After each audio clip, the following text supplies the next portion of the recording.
Hello, hello everyone, this is Nocturne, and welcome back to some more Minecraft. So, picking up sort of where we left off last episode with all these wonderful machines, there's a whole lot more crafting I want to do, and like I said, I'd like to work on a little bit more of the power gen that I started mocking up out there.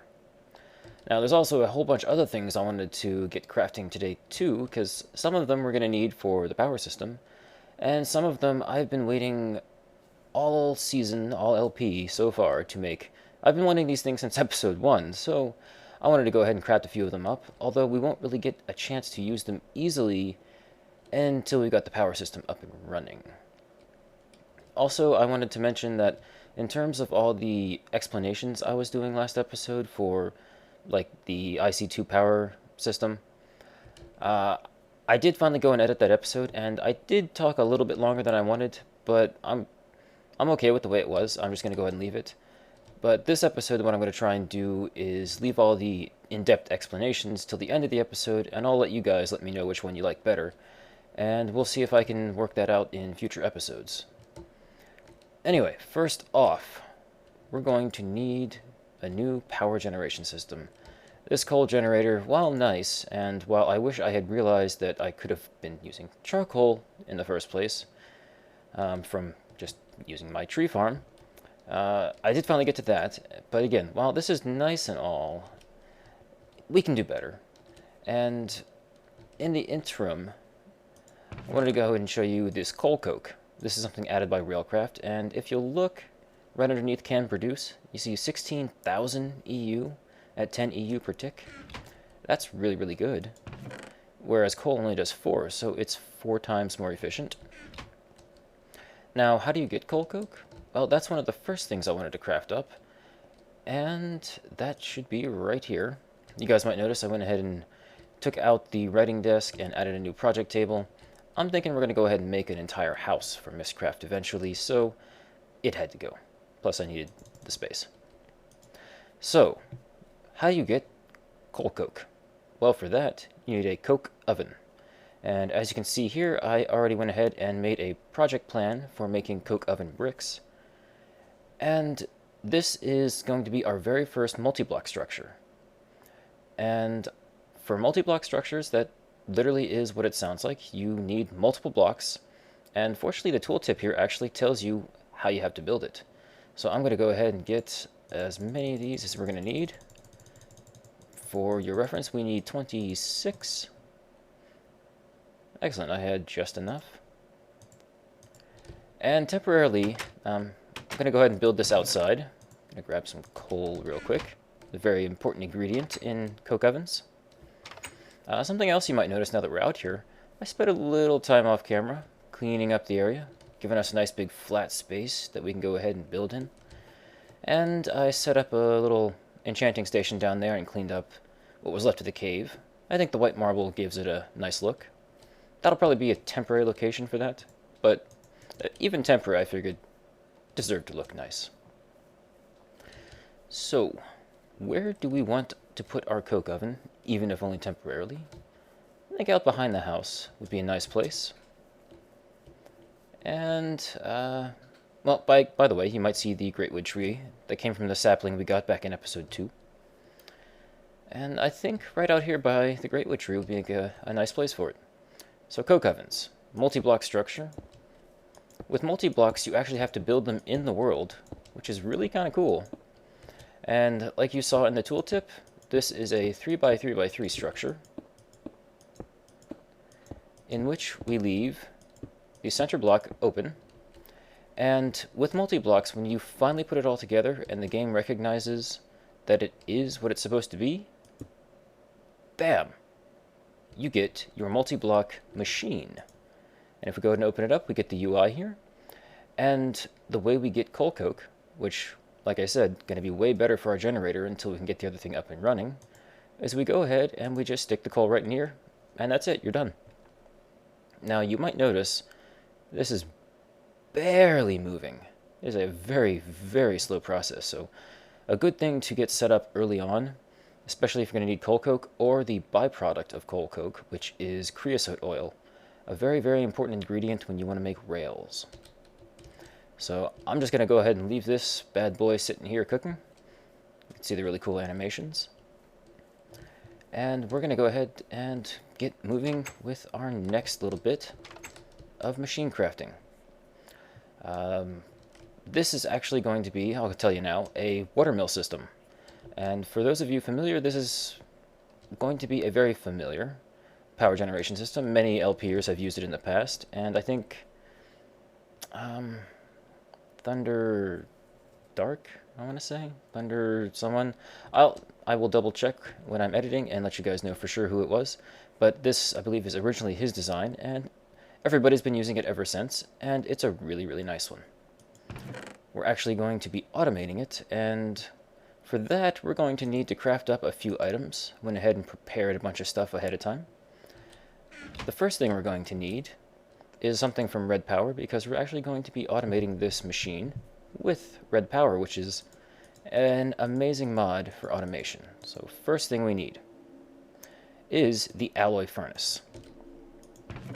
And we're also going to need a little bit of this and a little bit of this too, because the alloy furnace is, like it sounds, a furnace, but specifically for Red Power. Oh, and don't worry about this book. I'll probably be explaining that next episode. This is something from Noc'Craft, but for the moment, we'll just go ahead and plop this guy down. Works just like a regular furnace, needs fuel, and it smelts things up for you. But this one's got what looks like a crafting window. And you'd be right. So what do we do with this thing? Well, we take what we're going to need to make, in this case, silicon boules, and I'll be explaining all that stuff at the end of the episode, so just go with me for now if you don't really know what's going on. And I'm going to go ahead and place this in here. Silicon boules are coal plus sand, and since I want to save my coal coke for the generator, I'm going to drop that in here, and grab us up a little more regular coal, and we'll go ahead and let this guy start smelting. And this guy works pretty well. There are upgrades to this one. You can eventually go electric, kind of like this, but with Red Power it's considered blue electric. Again, something else I'll be explaining in the future. I'm going to go ahead and make a bunch of these because these are useful for what we're about to make, as well as for solar panels for Red Power and other cool things like that. Now, what do we do with the silicon pool? Well, there's really only the one use, and let me go ahead and show you that. You cut them into silicon wafers, and these become the base ingredient for a number of the other wafers that exist in Red Power that we're actually going to be needing a couple of them today. So how exactly do we cut up the silicon boules? For that, as you may have seen in the recipe, we need a handsaw. And there are many varieties of handsaw, but I'm going to go ahead and jump right up to the top tier, the diamond handsaw, which is actually the only handsaw that can cut silicon boules. You can make it with the Red Power gems, you can even make just a plain iron one, and these are actually really handy for working the micro blocks that I mentioned a few episodes back. But that's not what we're using it for now, so let's go ahead and get our silicon wafers. Awesome. Uses for silicon wafers, very simple. We're going to need the alloy furnace yet again, and in this case we actually need the red doped wafers, which, as you can see, redstone and a wafer, and of course there's the blue doped wafer with the nickelite and the silicon wafer. And looks like this guy's done. Awesome. So I'm going to go ahead and just do half of these for now and get those guys going. I believe it was 3 to 1, so I'll just go ahead and grab the whole stack for now, because we'll want to go ahead and have that around for later purposes. Drop these guys in here for the moment. And something else we're going to need with Red Power automation is a way of moving things around. Oh, rain, why do you torment me so? To move things around in Red Power, we're going to need some kind of tubing system. So what do we do to get Red Power tubes? Just tube. My mistake. Tubes. Pneumatic tubes. Simply glass and brass. And to make brass, it's a very similar 3-to-1 recipe. I guess this one's 4-to-1. And that would be tin and copper makes brass. So I'm just going to go ahead and leave these guys in here for the moment. These will cook up as soon as they're done. I'll just have to... Oh, nope, I guess I confused the recipe. Could have sworn you could leave them in there. Anyway, I'll go ahead and get some of that brass cooking up off screen when I take a little break here. But next, what we're going to need is, or are, our water mills. Water mills are a really cool little system. Add water, get power. Really kind of cool. And there are 2 modes of use when it comes to a water mill. Oops. As you can see, you just craft them up very simply like this. And what's really nice is it gives you 2 per recipe. And so I'm just going to craft up all 10, since as you saw it there, we have a need for 9. And I'm going to go ahead and get these placed down where we're going to be needing them.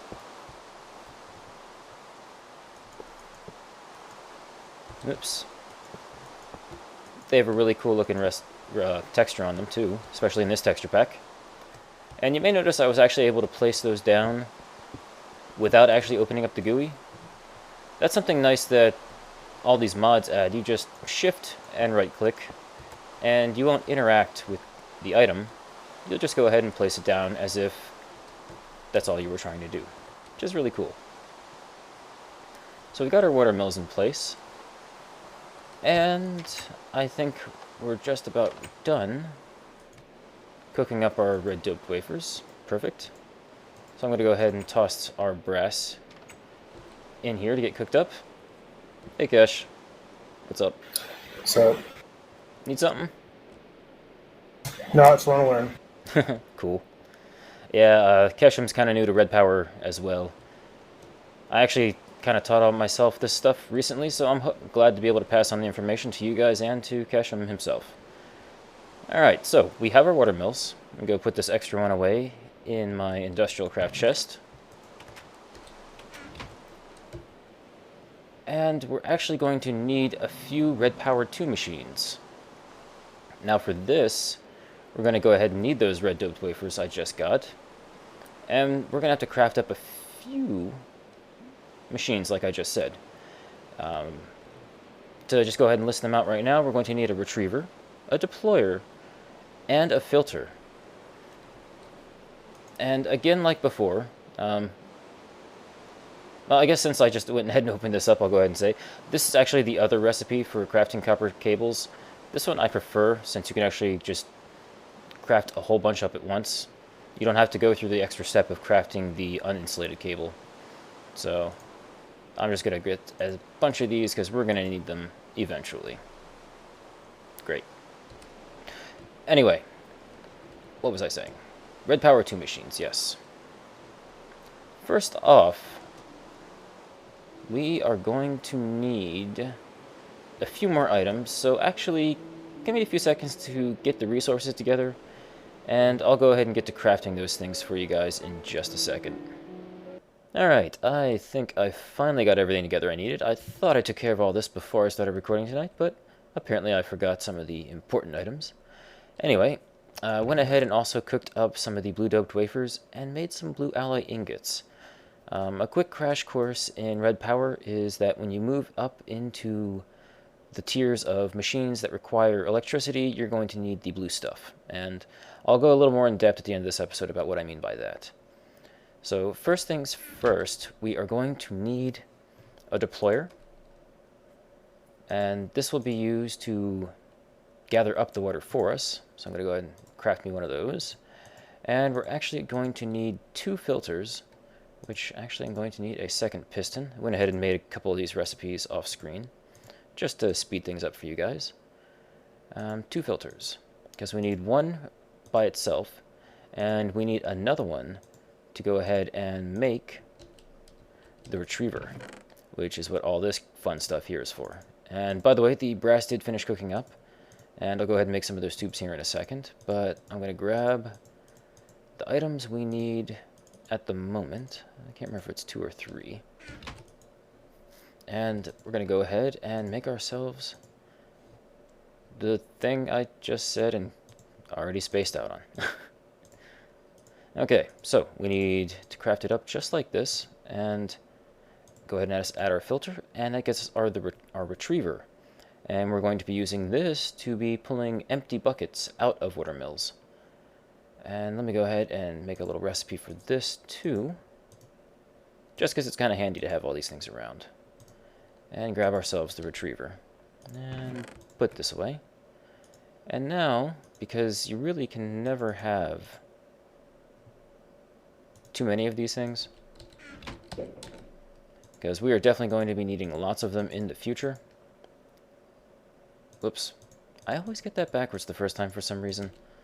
I'm going to go ahead and craft up a bunch of these. That should work a little better. Yes. Wow. Brain fart for a second there. Brass on the outside. Glass in the middle. Pneumatic tubes. Excellent. Be very, very handy in the future. We're probably not even going to need near this many. Probably only... Actually, I think we really only need one. So I'm going to leave a bunch here for the moment. And I'm going to grab the buckets because we're going to need those. I believe we're going to need 3 for the machines. And then the other 8 are going to go ahead and be used in the watermills. And actually, I'm going to go ahead, while I'm thinking about it, and make another one. And I think we finally got all the machines and pieces we're going to need, except for one really important piece. And that is, once we got these watermills turned on, what do we do with them? How do we get power out of them? And what are we going to do with that power? Well, first things first, I'm going to craft up a new kind of cable for you guys, one that I mentioned last episode. This is the ultra low voltage, ultra low current, according to the tooltip, cable. And this is probably going to be enough to last me this entire map. Now, like I mentioned, this is the low voltage stuff, and again, I'll be kind of explaining some of that stuff a little later on. Oops, kind of wanted them here. And again, remember, shift right click, and you can go ahead and just place these down on the machine without having to worry about, oops, I opened the GUI. And move these down this way. It's okay if it's touching in 2 places, it's not really going to hurt anything. And now finally, on to the fun bit of crafting. There's actually one more piece I'm going to need to get crafted up, but for the moment we're okay without it. Actually, no, there is exactly 2 more we're going to need, and I need one of them right now. There is one tiny little thing with red power, a little tool that it comes with, the screwdriver. And I'm sure many of you out there know exactly what this is for, but this is the one we're going to need for manipulating red power machines. And given the way I built this thing with the water already in place, we might run into a little trouble, so let me go and place that guy there and this here, so I can actually go ahead and place this guy the way I want to. So the deployer, we're going to want him to go right here, if I can. Excellent. This guy's job is going to be filling up water buckets for us. And so we're going to go ahead and take the water buckets right here. And yes, I can stack them, but it seems to work out a little better if you spread them out. And now, the next item we're going to need, actually we need more than one. Pneumatic tube, my mistake. It's actually the first time I've ever made one of these, and I'm doing this completely on memory, so this may not be perfect. Now, what we want is a way of, once the deployer goes and, literally like the name says, deploys the bucket, it's going to scoop up the water from our infinite spring here, and we're going to end up with a water bucket in here. Now we need to pull that water bucket out and get it into the watermill, because that's how the watermill generates our power. So for that, this is what we got the filter for. And I'm going to place him right here. And you'll notice on the filter there's a small hole on this end and a big hole on this end. The big hole is the side that it's going to be grabbing from, and the small hole is the one it deploys to. It spits things out of the back. And to make sure we get this set up right, we just take our screwdriver and right-click until we get the small hole where we want it, which happens to be right like this. And now we take a second here and set up our pneumatic tubes to simply connect to all our machines right here. And let me go ahead and jump out of that hole. And so what we've got right now going is the deployer is going to fill buckets of water, and the filter is going to pull out full buckets of water, which, well, I've got mine right here. We're going to go and place that guy right there. For a filter, like the name suggests, it requires you to actually tell it what objects, what items it's responsible for manipulating in adjacent blocks. In this case, the adjacent block is our deployer, and the filter needs to know that it's to pull out the water buckets and not the empty buckets, because if we didn't set the filter, it would pull everything out, and that would just mess up our system all kinds of silly. Now, something else I'm going to do is try and get that guy in there real quick, because for the next item we need to drop down is our retriever. And I think if I sneak back right here, I can get this guy set up without needing the screwdriver. Awesome. The job of a retriever is to pull items out of remote inventories, whereas the filter only works on adjacent inventories, adjacent machines and blocks. So the retriever's job now is going to be to pull out full buckets, or empty buckets, because once the water mill gets a bucket of water, I think I can go ahead and show you real quick. You place it in here, he gets the water, and he will actually start making power out of this for you. Although I believe he won't actually start generating power until he's got somewhere to send it, which is going to be the next step once we get all this built up. And I think that just about does it for our basic setup. But one thing, the reason I went ahead and made up all the blue stuff is you'll notice that the retriever recipe down in the bottom here needed that blue ingot. So like I said, when you need the blue stuff, that means you need to work with electricity. And here on the side, you can actually see there's a bit of a battery gauge. So that what that means is this guy will not work unless we give him some power. And in this case, we need red power 2 power. So I'm going to go and walk right in here, grab up the blue dubbed wafers that I made, and the blue alloy ingot, and make us up a solar panel, like I mentioned a little earlier in this episode. And the recipe is very simple. You just surround one of the blue ingots with the blue wafers, and bam, solar panel. Unfortunately, it's nighttime, so this isn't going to work perfectly. But I'm going to go ahead and just set this guy right on top. No need for wires, cables, or any sort of other accoutrements.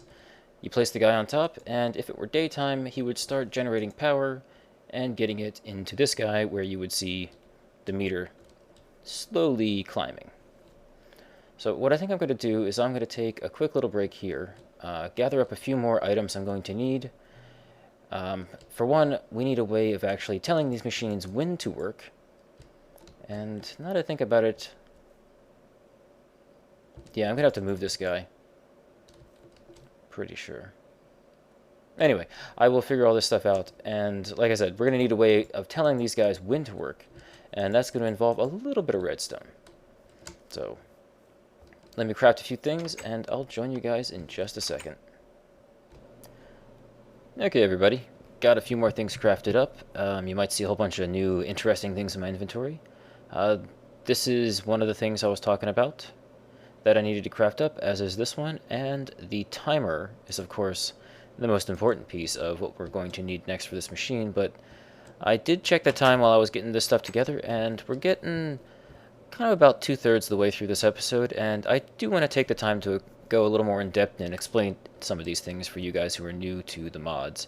So what I think I'm going to do is, rather than try and rush and finish all this in one episode, I'm going to go ahead and leave the rest of this build for the next episode, leave you guys a little something to look forward to, and I'm going to start talking a little more about all the things that are going into this and why it's working the way it is and some of the background on certain pieces.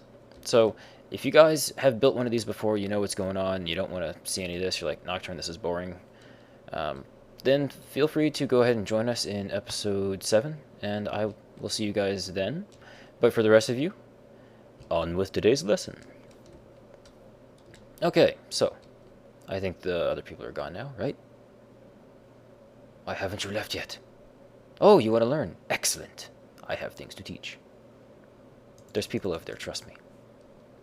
Anyway, so the deployer, the very first thing that we made, the deployer is basically you can call it an imitation player. What it'll do is anything you place in its inventory, it will right-click. So, there, I just right-clicked and I placed a dirt block. If I were to put dirt blocks into here and gave this guy a redstone pulse, he would right-click. But since we have water buckets in here, if I give this guy a quick pulse, check it out. We have 1 water bucket and 8 empty water buckets. So, real quick little crash course, that is the whole reason we have a deployer here. His job, like I said before and earlier in this episode, is to fill water buckets for us. And here is the filter that I was talking about. I ran through this a little quicker than I wanted to. Didn't really get to explain the UI or anything. The filter is actually, you could think of it like a tier 2, which is why he required the red doped wafer down here in his recipe. There's another one, I'm trying to remember it off the top of my mind. I want to say it is... Let's go ahead and look here real quick. This is another great thing about NEI, which I haven't done a whole lot of explaining about. You can actually go in here and look up everything all by itself. Red Power Machine, so that's the one I wanted. Transposer, yes, that is the tier 1 version. And as you can see, he simply just takes plain old redstone, and the recipe is more or less the same. Piston, cobble, wood. Actually, I think with the filter, it's just all cobble, and then you got the red dope wafer down here.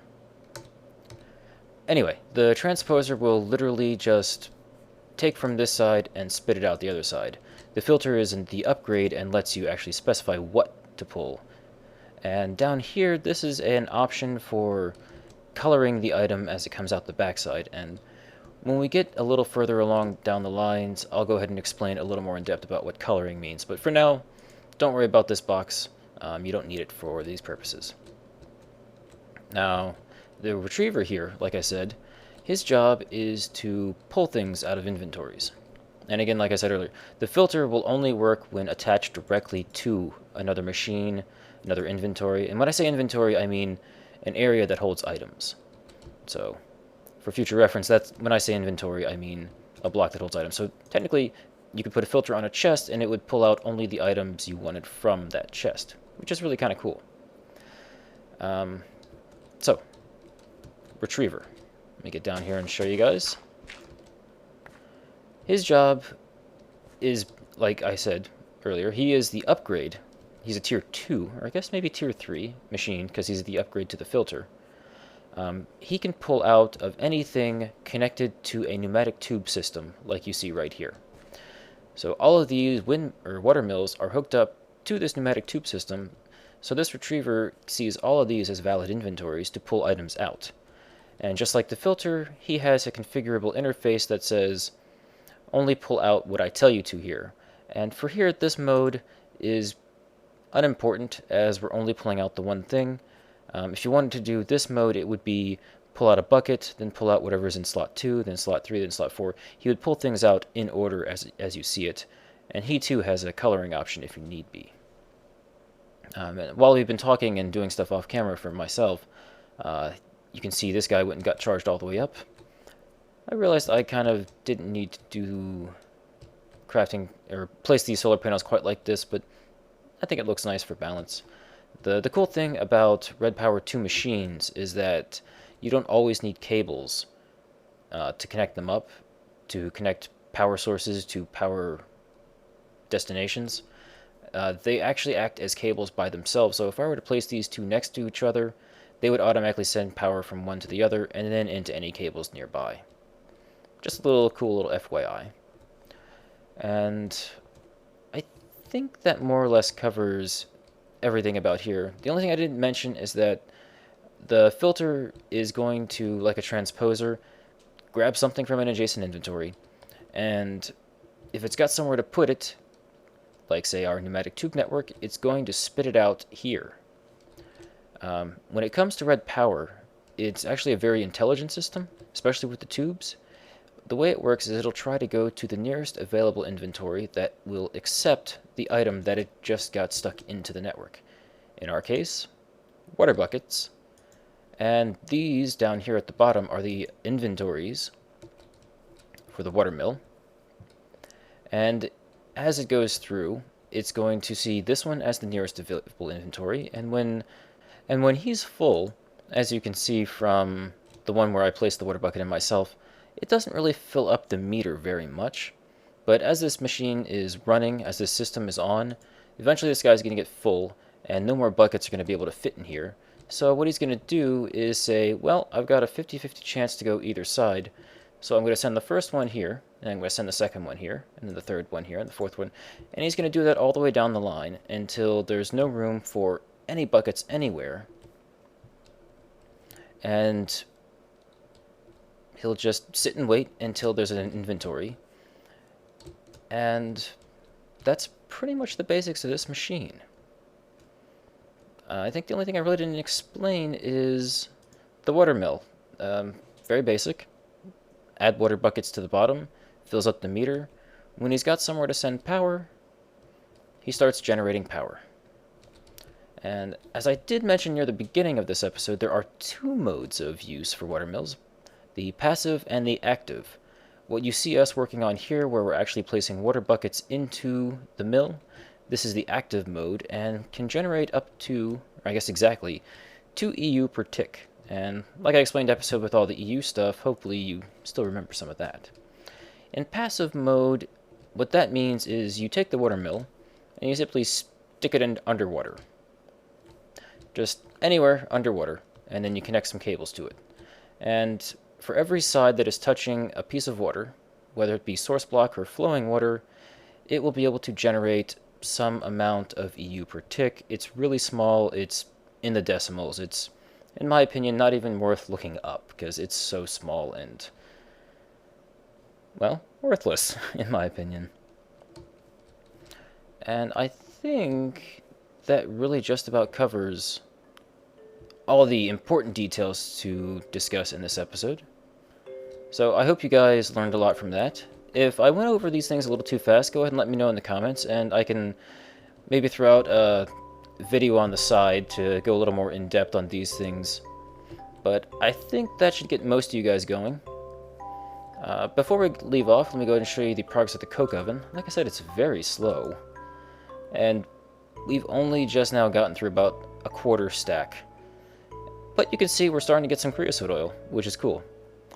And like I said also many times before, we will be getting into that when the time is appropriate, but it's good we're getting it now.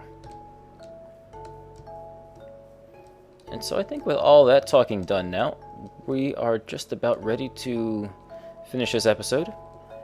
So I wanted to thank everybody for watching. As I said, I hope you learned a lot from this one. For those of you who stuck around, thank you very much. This is kind of how I wanted to be doing the LP. I wanted to take the opportunity to pass on the knowledge and get you guys as interested in this thing and all this modding stuff as I am. And I know especially red power can be very confusing to start off with, so I really wanted to take the time to explain that. So, this has been Nocturne. Thank you guys for watching, and I will see you guys again in the next episode, where we're going to go ahead and finish our watermill project. Alright guys. See you later.